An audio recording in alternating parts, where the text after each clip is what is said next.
Hello again, I'm Emma Goswell and I'm your host for Coming Out Stories. We're a podcast from What Goes On Media and we bring you real life stories from fabulous individuals who just happen to be part of the LGBTQ+ community. And in order for us to continue bringing you brilliant episodes every fortnight, we are currently looking for sponsors. So if you think you can help, please do head to our website, that's comingoutStoriesPodcast.com, and click on the Work With Us tab. We'd love to hear from you. That's comingoutStoriesPodcast.com. Oh, and also, if you think you've got a story that might help others, why not put yourself forward to be interviewed? You can email us again via our website, or you can message us on X, where we are Come Out Stories, or on Instagram, where we are Coming Out Stories Pod. Right, time to crack on and head to Brighton to meet Kirsty Loehr. She's the author behind the rather brilliant and very illuminating A Short History of Queer Women. I started by asking her when she realised that she wasn't straight. I would say it was quite late, but then when I say to other people, they don't think it is. But I was about 16 when I first thought, something's a bit different here. Because up until then, I was so sure that I was straight, like adamant.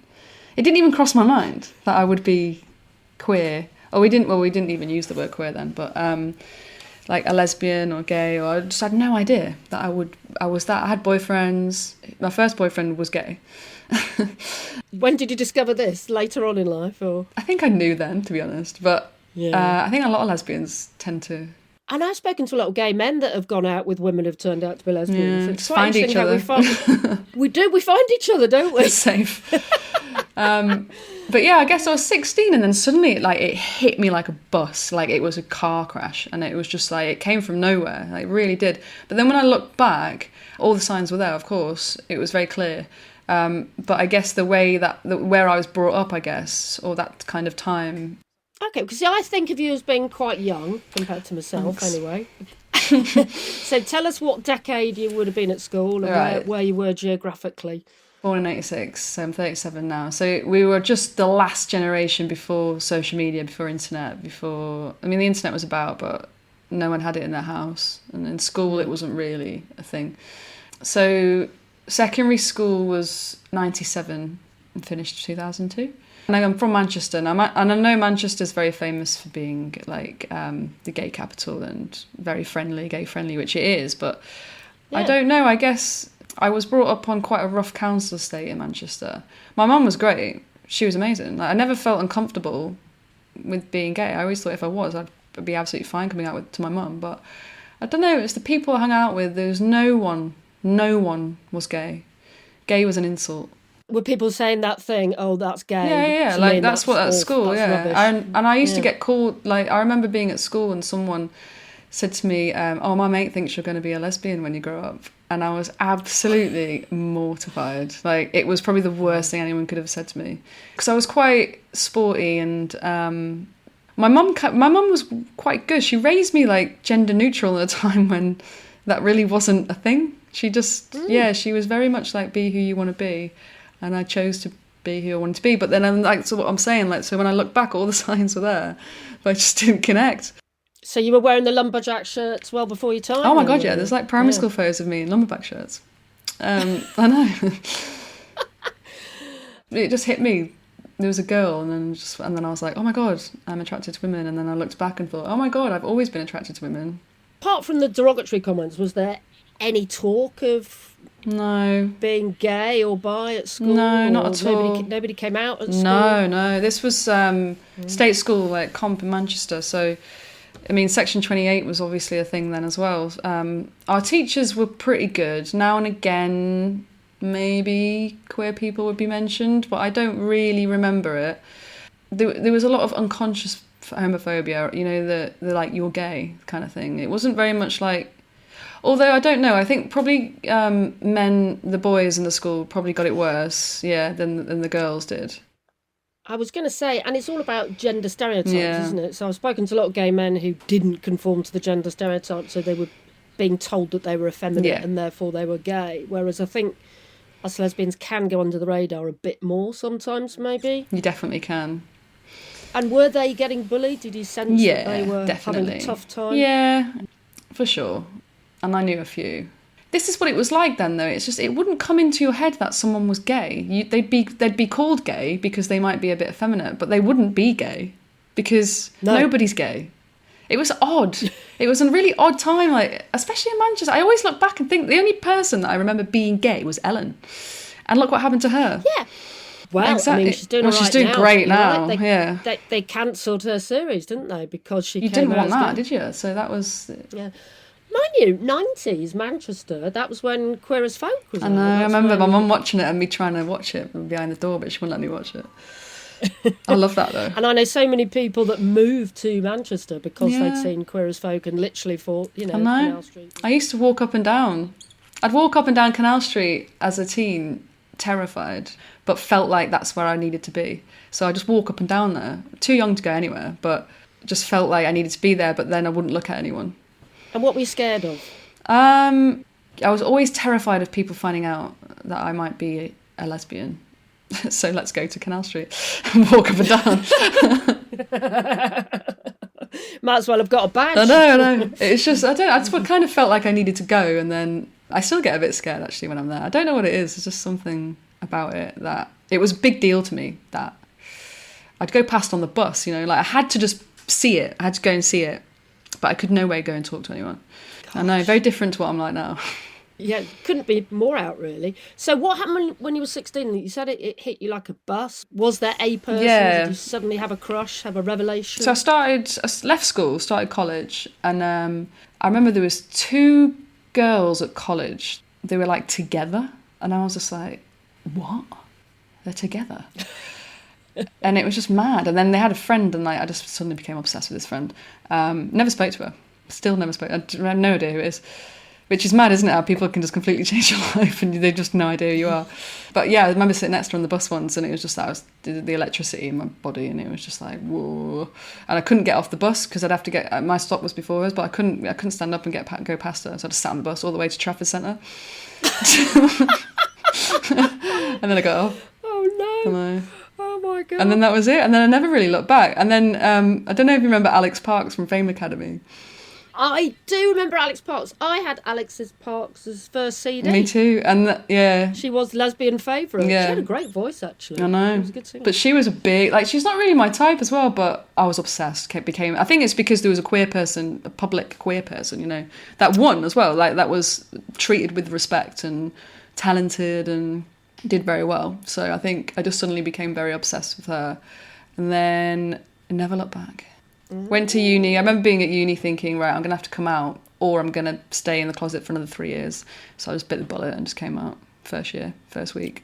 So you were, what, 18 then? Or 19? Yeah, 18, yeah. 19, yeah. Well, you only had about 2 years in the closet. Oh, God, it felt like an eternity. But it can be quite destructive, can't it? Oh, even massive. if it's only a year or so. It's really struggled. And I'm like quite... I don't really think before I speak. I'm quite honest. And... So to keep something inside like that for me was a massive deal, and I really struggled, really struggled. Like, there was a lot of dark depression, and I really didn't want to be gay. I really didn't want to be. Why? It just didn't look fun. It didn't look like... I just thought my life was done. There was a lot of shame there. I didn't know any lesbians, especially the word lesbian as well. Like, it's a word that I'm really trying to reclaim, but the word then it was disgusting. It was just a word that they prefer to say gay rather than lesbian. Yeah, it's funny, isn't it? I know a lot of people like that. Yeah. Still, yeah. There's that word lesbian. It's just abhorrent to so many people, isn't it? I can't really pick that. It's weird, isn't it? But it is. I've done a bit of research into it. I think because we use it as a noun and we use gay as an adjective, it doesn't roll off the tongue. No pun intended. No pun intended. So this time in the closet, were you literally only knowing to yourself? You never told anybody? Not a soul. You didn't kiss a girl? You didn't have any relationships? No. God, I was terrified. No, I wouldn't dare. I think there was a friend that I had, it was stayed within Ireland, and I think I told her I was bisexual. But then I was terrified that she thought I'd fancy her, so... There was just so much negativity towards it, just really like the shame and the negativity, and I just really didn't want that for myself. But then, it's inside you, isn't it? And it's just fighting to get out. So After 2 years, you kind of know that's You it. do. This is my lot. I've got to do something about this now. Yeah. And what was the thing that spurred you on? Was it just I need to come out, or did you have a relationship? It was me being at uni and getting all these new friends and thinking, if I'm going to live my life truthfully at university, because university it's a big moment in your life, isn't it? Like a turning point. I was like a kiddie in a sweetie shop. I was like, my God, I can go to gay bars on my own, find women. I was like, look, if I'm going to do this properly, I can't stay in the closet for 3 years. I remember kissing a boy. I think that was the last boy I kissed. And then just being like, nah. And then I remember being in another club and this girl just like straddled me. And I was like, yeah. Wow. And then, came out the next day and then never looked back. And who did you come out to? I came out to my mate, Jack, and he was straight at the time. It was funny, like all my mates, we all made friends, like this big group of friends we've got, and I came out first, and then it was literally one by one, everyone just came out. So we're all gay. But yeah, then I came out and it was just like, it was great. I was just living my best life, and it's honestly like my favourite thing about me. I know people say, a lot of people have that argument where they say like, being a lesbian, there's more to you than being a lesbian, but for me it's like, I genuinely think it's the best thing about me. It influences my writing, it influences my humour, it's just, I love it. I love women, I love sex with women, I love writing about women. It's like I am so different to how I was in those 2 years. Wow. I know. Well, like myself, you've kind of built a career out of exactly, it, really. Yeah, it's the best thing about me. And why not? I know. So when you came out to Jack, how did Jack take it? He was great, but then he told everyone. So that's what a friend should not do that. But I didn't mind, to be honest. So he got away with it. But he did tell everyone, not in a mean way. I think he was just excited, and also because he wanted to come out, so he did come out. But I didn't tell my mum. And when was the mum coming out session then? Well, I knew it'd be all right, but I didn't want to do it face to face. So I just was in a club one night and I just texted her going, I'm gay, by the way.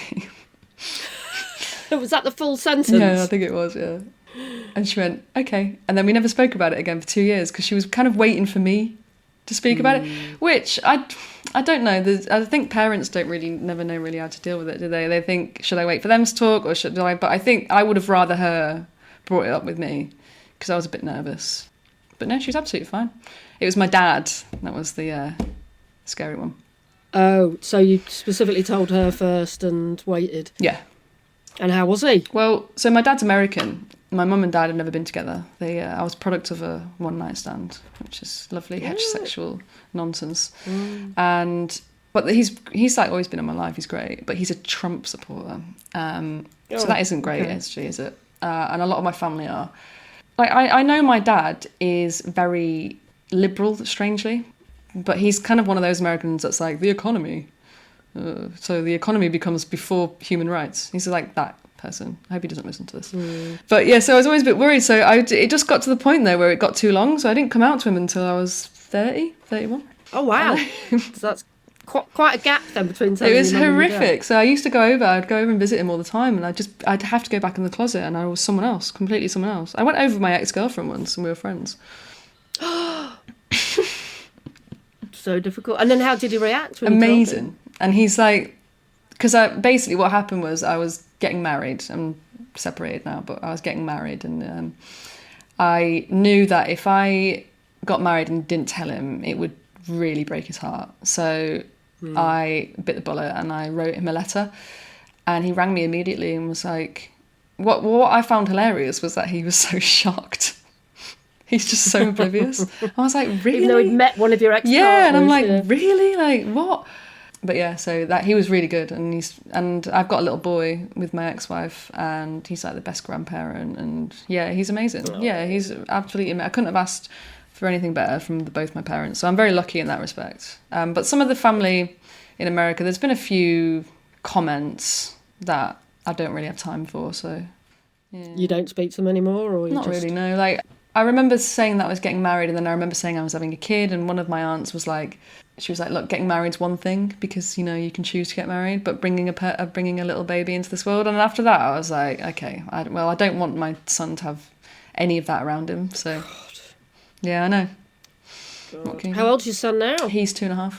Oh, and my baby's nearly 2. Oh, really? Yeah. Oh, yeah. Lovely. definitely. It's so exciting, isn't it? I never thought I'd get to be married or even a parent. So yeah. Well, exactly. Privileged. That's what my next book is about. Actually, I'm writing about being a parent. So as a queer person, you never do think that. It doesn't come into your head, does it? You just assume. I wanted to, and it's a very long journey for me. I wasn't a mum till I was 50, so I kind of left it a bit late. Never too late. But yeah, well, we should talk about the books then, shouldn't we? Really, go for it. Have we missed anyone out though? Was there any other significant coming outs? Do you have any siblings? No, I'm an only child. But I don't know. I guess when you have that first, when you have that first relationship, the person that I was with was in the closet for a long time, and they kept me in the closet with them. Yeah, I know, and I think that happens to a lot of people that come out. So it kind of. I had that shame again, that you have when you are worried or you just don't want to. I just felt like she didn't want to be gay, and then I'd just come out and was already happy, and then you kind of go back into it. But I think that's quite a common trope with lesbians especially, yeah. It's happened to me. I went out with someone for 2 years who I never met her mother. Same. And I had to drop her off like 2 or 3 streets away. Same. I mean, I can't believe I did it now. No, I can't. I remember I never met parents. I was just a friend. It's brutal, isn't it? Yeah, it's really brutal, especially when you've been through it all yourself and you know how traumatic it is or can be. But every single person I've spoken to on this podcast, genuinely, even if they've had awful things happen to them, have said, I'm so glad I did it. You cannot stay in the closet forever. No, you're just not... I know it's like cliche to say, but you're just not living your true self, are you? You're just not. Damaging. It's so damaging. Definitely. And that's why, again, with the book that I just wrote about queer history, is that if you don't have that representation in school and the history of seeing yourself in the past, you just don't exist in the present. So it's so damaging. Well, let's talk about the book then, as you brought it up again. No, this is what I love about this podcast, is I can literally just approach people. This is what I love about social media. I can literally approach people who are reading their book and respect them and go, will you come on the podcast? And you said yes, because I was in a brilliant bookshop in Bristol last year and I picked up a copy of your book called A Short History of Queer Women. And it is a very short history. It's palm-sized, isn't it? And I honestly have learnt so much. Good. And also, as I wasn't expecting to, although the woman in the shop did tell me, it is very, very funny. So I have laughed a lot. Thank you. So tell me how the book came about then and how you came to write it.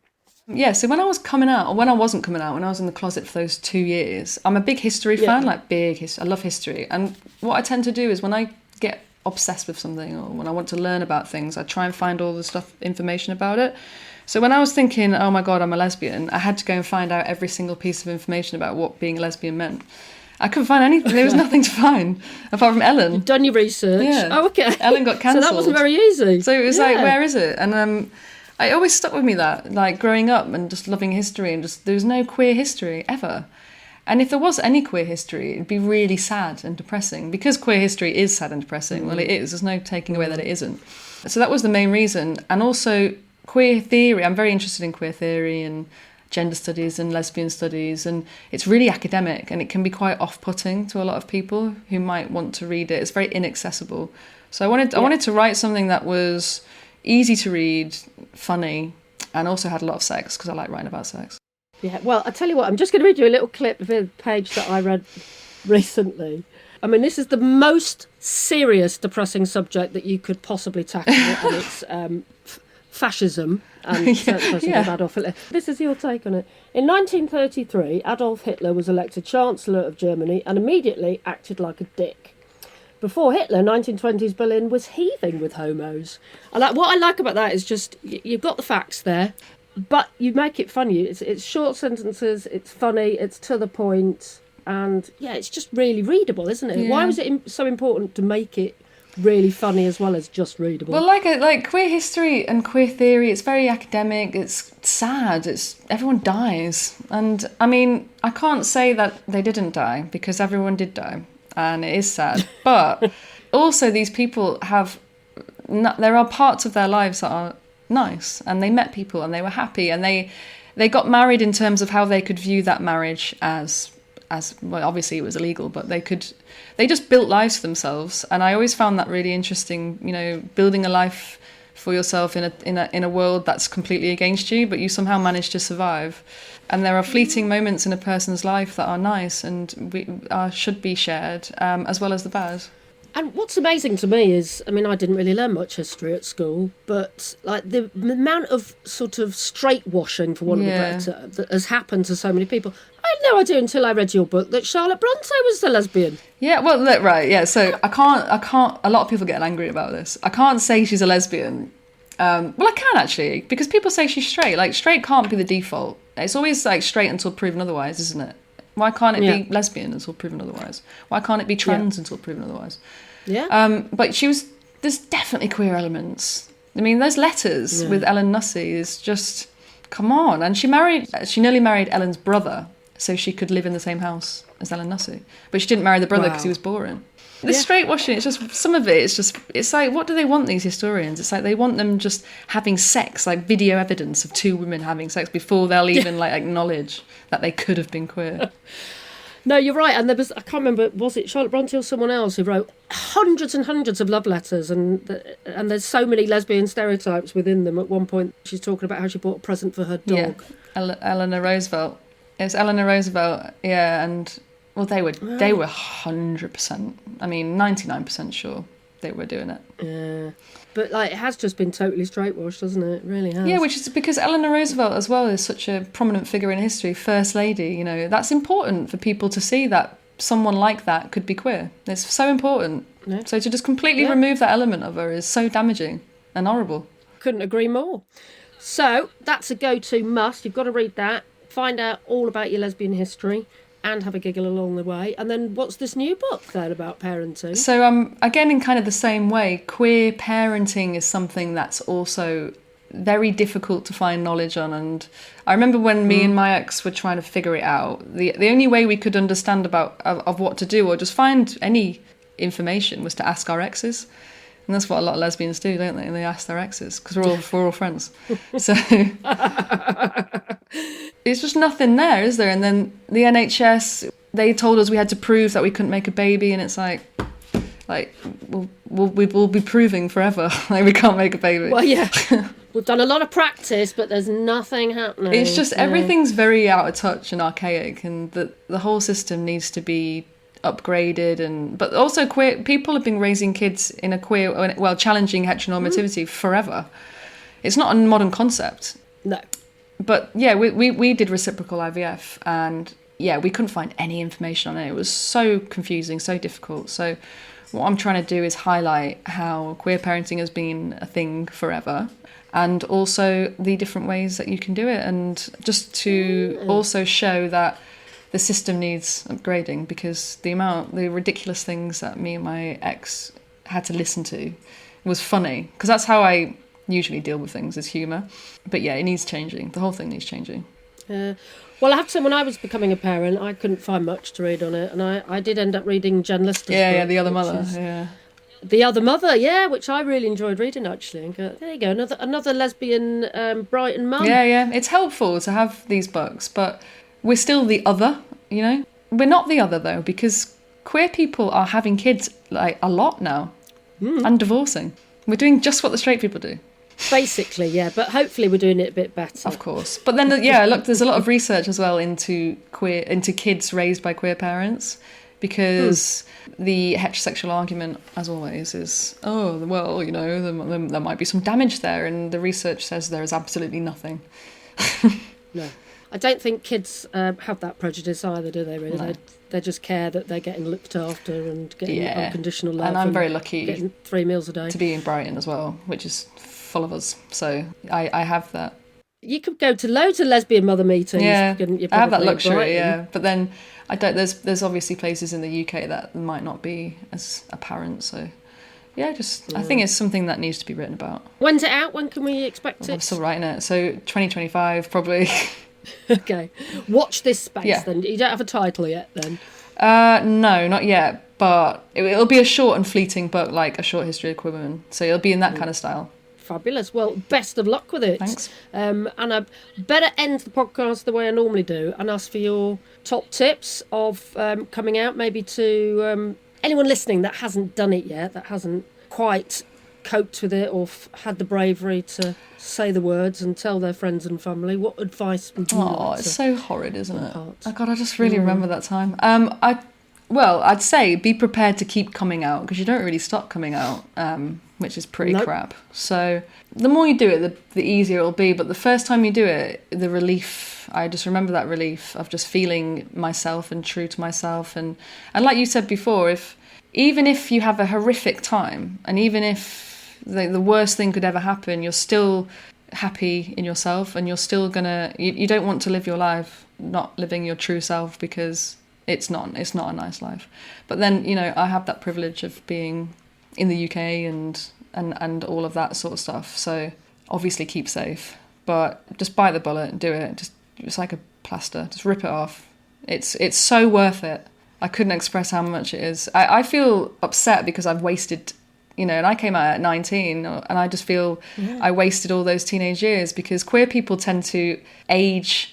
Like, we have this weird, like, Benjamin Button thing, don't we? Because we usually come out a bit later. So we in our 20s, we're like rampant teenagers. So the earlier, the better. Love it. A huge thank you to Kirsty for chatting to me. And seriously, it's not LGBT History Month anymore, but that doesn't mean that you can't read up on your lesbian history. Honestly, I learned so much from her book. It's called A Short History of Queer Women, and it is available now. Don't forget to support your independent bookstore, of course, particularly people like Queer Lit or Gaze the Word here in the UK, and you can buy online from both of them. And of course, I should mention, while I'm talking about books, that while you're there, you can still pick up a copy of our book. It's simply called Coming Out Stories. Next episode, we're off to NYC to meet Michael, who says that coming out helped him in so many unexpected ways. I felt lighter. I also think it made all the relationships in my life a lot stronger, because even if part of our conversations weren't about my identity, the fact that I was showing up to these relationships without hiding something, being able to bring my true self, my full self to the relationship, whether it's family or friends or coworkers, all my relationships got stronger and stronger and stronger.